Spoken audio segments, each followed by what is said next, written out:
Okay. Shall we start with spin the wheel, or you want to get a conversation going already? I'm fine with spin the wheel because it's related anyway, right? Yeah. And that kind of helps to push the conversation along.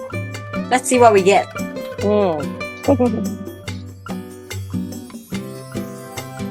Sure, be quite funny. Is there something you're still holding on to right now that you know deep down you need to release? Guess. No, just kidding. I think if anything, it's something intangible. Like, I guess these little micro resentments that surface when I observe certain people's behavior. It still bugs me, like when people behave in a certain way, and these are people I don't know, like strangers I observe. Just by observing people, I can get all riled up just watching them, the way they communicate with other people, their body language, their posture even can bother me, like this slouchiness, this and when I see that they look like they don't really take care of themselves, then I start, the wheels in my mind start spinning like, and I start forming these impressions of them, you must be like that. Why don't you do this? Why are you like that? Why do you act this way? So I don't know, is it just me, or are there people who are so good, they just like, I don't even know them, let it be, let it go, but I can't know. When I see something, it bothers me, it just bothers me, and then I'll start analysing.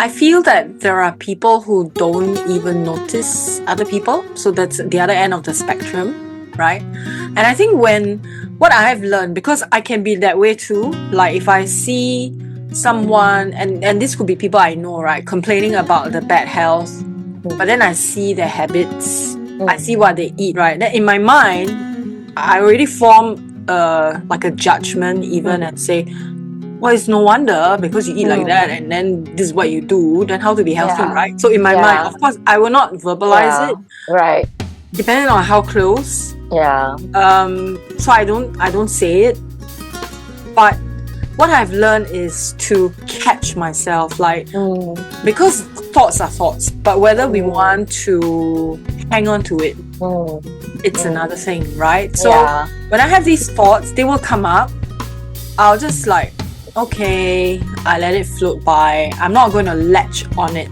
Okay. So I see it like a passing cloud. Like this thought comes out, right? Let's say, oh my God, this person doesn't take care of himself or herself, right? Like there's a judgment already, and it's a passing cloud, I'm not gonna latch on. I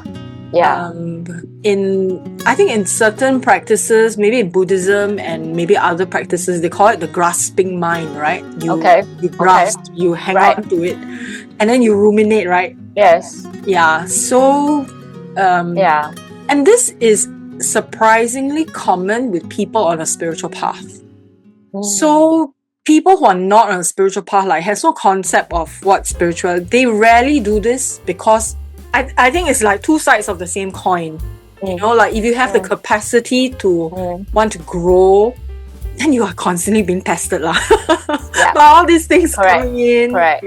Because you're open. Yes. You're like letting it in, right? Yeah. But like I always tell myself, it's none of your business. But it really irritates me to the point where I feel like telling them something. Of course I don't lie, I never do. Like this Sunday in particular, I was sitting at a pew. There was a man, he was alone, so I thought there was no one else, it was quite a long pew. So a couple came. So I thought, okay let the couple have the half of the pew to themselves. Then I shift in to sit with him right? Then as I was shifting, he went like almost like no, like showing me off like a fly, and I was like, oh, he said, occupied. Then I was like, oh, okay. Then already I was thinking, what a rude way of saying it. Why couldn't you have just said, hey, I'm sorry, but I reserved this for my family and they're at children's liturgy, because it's true, you know. But his behavior was so coarse. See, like me, I'm judging him. It was so brutish and like so civilized, you know, behave like that. Okay, then never mind. So the couple, like, okay, never mind. They squeezed, and then later on, the husband went to the front. So they sat like one in front, one behind. Then after that, this couple, little kid, they had a little kid. I didn't know. The mother of the wife, I think, came with a kid, and then the father came. So the kid was like a handful, and it took the four of them to control this little toddler. He must have been about 1. And I'm thinking, man, you guys are doing a very bad job. 4 of you cannot handle this little thing. That is really, I don't know, gross mismanagement. I really don't know what to say. So I'm like surrounded with these people.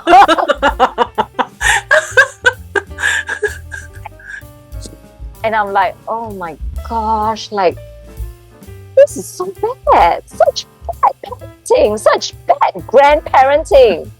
In my head, I'm like, you know. So I feel I need to. Yeah, and then meanwhile, this man looking very sullen and then touching his face, and I'm like, very unhygienic. And he looked like he didn't even shower. And I was like, I'm not gonna sit here anymore. That'll teach me to sit on this pew, no? Yeah. So that's why I say I need to let go, release these things. Yeah. I think certain things like that will trigger us. Like for me, people not showering triggers me. I don't know whether he did or not, but he looked a bit messy. Yeah. Ooh. And I'm so glad later on his wife came back with the children and she sat next to me, and she was very pleasant. Okay. Yeah, she was really lovely, and I thought, oh, saving grace. Yeah. You know, about the couple and grandparents looking after one kid, that seems to be so common these days.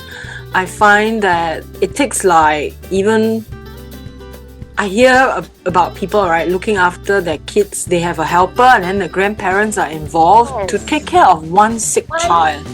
Yeah, and this one's not even sick, huh? He's not sick. Yeah, he's just very wriggly and cannot sit still. And I think it's their diet. Yeah. I noticed that children nowadays do not sit still like we used to sit still. Yeah. I don't remember wriggling around like that, rolling on the floor, putting my feet on the pews, and they're all doing that. What is wrong? Must be something they're eating. And also, they probably are given the iPad very early. It screws up the brain. Okay. They don't know how to be still. Yeah. They don't know how to focus. Yeah. Yeah. So all these bad habits the iPad, iPhone, to shut the kid up, it's very abnormal behavior. Yeah. To see children wriggling, to me, is very abnormal. But to these parents, it's very normal. Yeah. And now when I see a kid who sits still, I'm like, wow, you are a rarity now. And people would think something is wrong with the kid. Yeah, like to see autistic or dumb or something.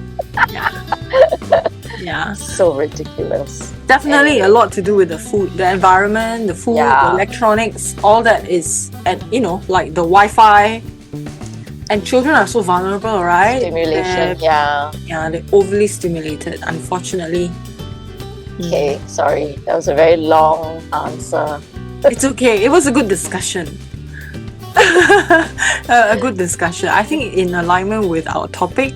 Yes.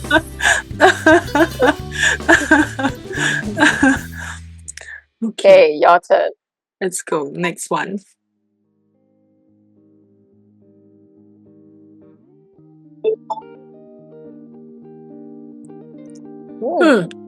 What's a chapter of your life you finally stopped trying to rewrite, and what made you put the pen down? I guess the part about me looking after my parents. Can't like- rewrite that.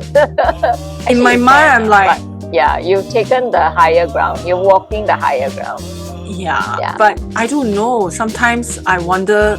I keep thinking like, oh, why can't this fella also help me? Or why Of course. why don't she do this, or why don't she take more responsibility? Why can't she do, like, all these thoughts? So I'm like, Sure. in my mind, I keep, like, oh, I wish this was different, or like, I wish we could, this could be done by someone else, that sort of a thing. Right. But then my hands are tied because there are options, but I can't take up those options. So one option would be like the doctor asked me yesterday when I brought my mom to see the doctor, right? How about a helper? I said, firstly, the place is too small. Secondly, I think the helper will be abused. Yeah, you said that about So I said, I can't, I can't in the right mind do that. Yeah, So it will be just a convenience to you, but I know. that additional person may not problem. last, right? Yeah. So I finally just, in a way, not give up, but more like, okay, I'm gonna stop this. I'm just gonna go through the motions of doing what I need to do in terms of like caring for my parents, right? And then just let it rest so that I also rest mentally and not keep like like what you do, right? Like, why like that? Yeah. Why you so like that? No, really. That's like keep replaying things in the mind and like forget it. It's very tiring. I made that decision actually not too long ago. And like, okay, this has to stop. It's not doing me any favors lah. Yeah.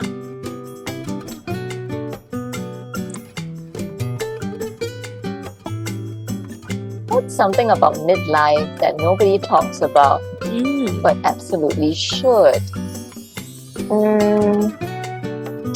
That it's not the end of new adventures, new paths you want to take. Definitely, it can be and often is a time of transformation for the better. That people should not see it as a time of crisis, like midlife crisis, right? It's a time where you are already so settled in a way that, I don't know, you are given space to explore things that maybe you couldn't because in your 20s, 30s, and maybe even your mid-40s, you were busy trying to build like your career, for instance, or to take care of your children, to bring your children up. A lot of women do that, right?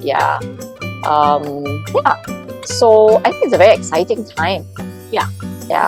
To say, my kids are, most people who have had kids at a normal age would have grown kids by now, right? At midlife. And so that space, some people may have retired or chosen to work only part-time or started their own thing where they can work at their own pace. So that also gives them space. So it's space and time that you can really sit down and think, okay, so what's next? Yeah, I agree with you. It's like a new beginning, right? Yeah.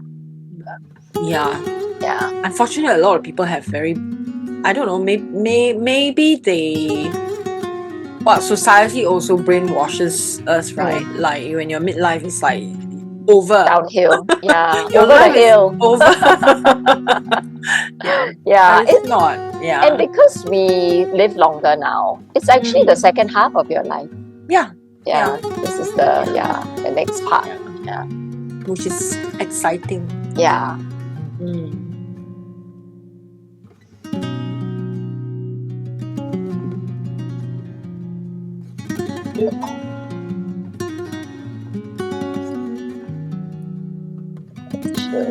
What's an expectation from family, culture, or society that we quietly decide to stop honoring?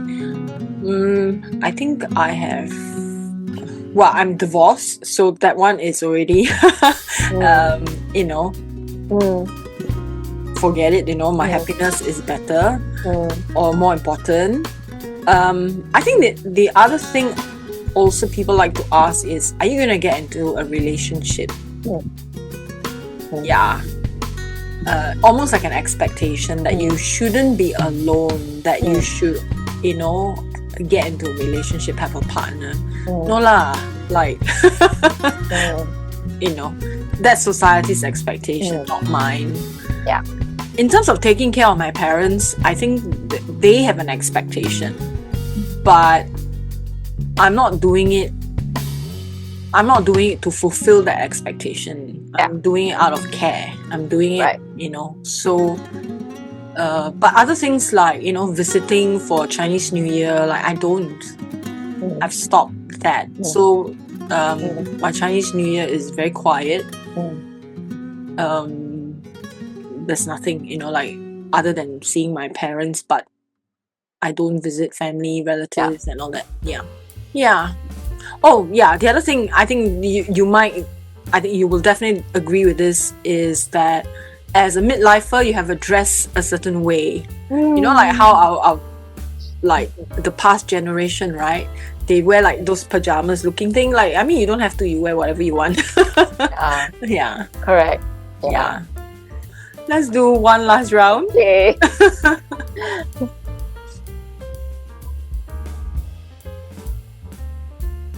Where in your life does the need... Is this yours or mine? Mine, right? Or yours? Yeah, yours. Okay. Where in your life does the need for control show up that you don't usually talk about? I don't have a problem talking about my need to control things. Yeah. Maybe because I can't control my mouth. Yeah. Don't usually talk about. Oh, I guess I always hope I can control people's behavior lah. But you know, that's like the silliest thing to ever want or hope for, right? You can never control people. You can control your own reactions, and yourself. But yeah, in my head, I always want to control people's words and actions. It's a fantasy lah, more than something that you really do. Correct. Yeah. Or I just want to tell them, control your tongue.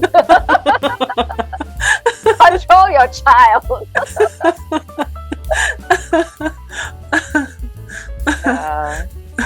That's funny.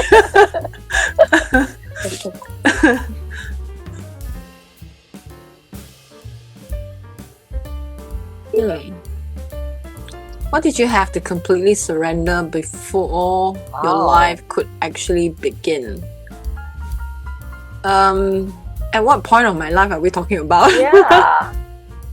What did you have to completely surrender? I think all my life, all my life, you know, I always, when I hit a bump every other year, every other time, I really have to surrender. Whether it was relationship or work or money or parenthood or everything, you know. I have to. It's not just something I tell myself like, oh, I better let go. You know, it's not. It's more like I literally have to like tell God, tell the universe, okay, I'm surrendering. You know, like I feel that this sort of like a ritual to even announce it, like I'm surrendering. It's a very powerful act for me. If I just in my mind just ruminating, oh, I better surrender lah, you know, don't think too much. If I do that, there's no power in that. I'm not.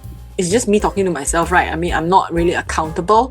But if I do that ritual of like, okay, you know, I'm gonna completely surrender. I'm gonna give it up. You know, you openly acknowledge your need to surrender. Yeah. When I do that, it becomes very powerful. Real. Yeah, and it is. Yeah. And things do change. Yes. The minute I do that. Correct. So, yeah. And sometimes when things change, the transition can be very long. And that's why I have to tell myself, okay, I've already surrendered. I have to be patient. I may not see it now, but I will see it. Okay, I don't know when, but I just have to be patient. And that's part of the... It comes together. Yeah. That's part of the test. Sure. Yeah. You know, there is a surrender novena, a 9-day prayer devotion that is so beautiful and so powerful. I will send it to you later. Okay. The words really go deep, and they really force you to dig deep and really take everything out. Okay, all these things, don't hide. Yeah. And it is so therapeutic, it's so cathartic, it's so relieving that you really feel unburdened. Okay. And you feel like, I'm just handing this over to the Almighty. Isn't that better? It's like, look, I'm caught in a bind, it's all in a mess, and then there's this Father who just says, give it to me. I will unravel everything for you. But you just need to give it to me. So I really understand what you mean about the power of surrender. Thank you. I would like that. The words from because I even though I'm not a practicing Catholic, I still feel it's very strong affinity with Mother Mary. Sure. Always. That's a really beautiful thing. Because Mother Mary was human like us. She's not divine. So I think that affinity is very, very special. And her closeness to Jesus is like that double, I'm like you, but I'm his mother. So can you imagine how amazing I am? And yet so humble, and so meek. Which reminds me, I saw a TikTok video yesterday about a woman who was very, very devout Catholic and all that. And then I don't know what happened. She kind of fell off and then became the other spectrum. She wanted to join a satanic cult. Oh my God. And she was going to go through a ceremony of consecrating herself to Satan. So these Satan worshippers, they have a ceremony apparently. But just at that point where she was going to do that, it's some blood ritual, the person who was channeling Satan said she cannot consecrate herself to me because she has already consecrated herself to that, to her. He can't even say her name, Mother Mary. He is so utterly antithesis of Mother Mary that he just said her. And of course the people were like a bit confused, the other worshippers were a bit confused, and later on it hit her at that point when she heard that. She's like, it's Mother Mary, because she consecrated herself to Mother Mary in the past. Wow. And she just ran out of that place and like, okay, I get it now. So that's how powerful the bond is with our spiritual mother. She will never let you go. That's the thing, and for a good reason. Not because she wants to control you. But it's like, I want to care for you. That's all. Get goosebumps when I think of that. I once had I did this was like ages ago when I just came out of meditation, and when I opened my eyes, I saw this like a something with a golden aura, right? And then she was wearing a crown, and I knew immediately it was, Mother Mary. So blessed. She appeared to you. Wow, Now talking that's about huge. talking about it is making me cry. Of course. Because it's so the vision, right, of like this angel with a crown, and she had wings, like golden wings, and I stared at it for a long time until the vision disappeared. It kind of like just faded into the background. Wow, it was very powerful. Wow. So, it's nice. I mean, that's That's I've so seen special. her many times Wow. in my meditation practice. I've seen her many Okay. times. This one was Okay. with my eyes open, so this one was out of meditation. Like totally conscious and lucid. Okay. Yeah. You must give testimony to that. It's so amazing. Yeah. Yeah, So special. Yeah. it was beautiful. Yeah. Very beautiful. Recently I went for this retreat, right? I told you. And it's about spiritual warfare and how we have to fight every day, right? And all the different ways that Satan tries to get into our lives. So we were also told to surrender certain things and to ask, to boldly ask for virtues, whatever you feel you need. So I asked for humility. I said I really struggle with humility. I'm a very prideful person.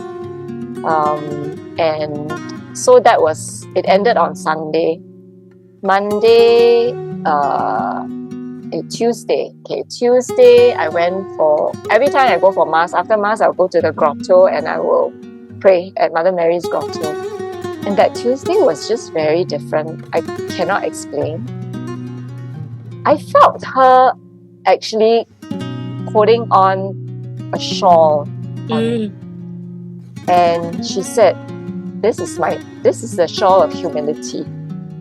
I'm giving you my shawl of humility. Wear it, you can do this. And there was this connection with the statue that I always look at that I have never had. I mean, on normal days, yes, I feel something, but this was really intense and I just wanted to cry. I couldn't understand why. Normally I don't. Yeah, and I was like, my gosh, when you ask for the right things, you actually tangibly sometimes get it. Yeah, it not just intangibly, but in a tangible way. Yeah. So, that was my Mother Mary experience recently, and it was a shawl, and I was like, I could have made that up. You know what I mean? Yeah. It was like the furthest thing from my mind. A shawl on my shoulders. Yeah. Humility, she said. Yeah. That's nice. That's very nice.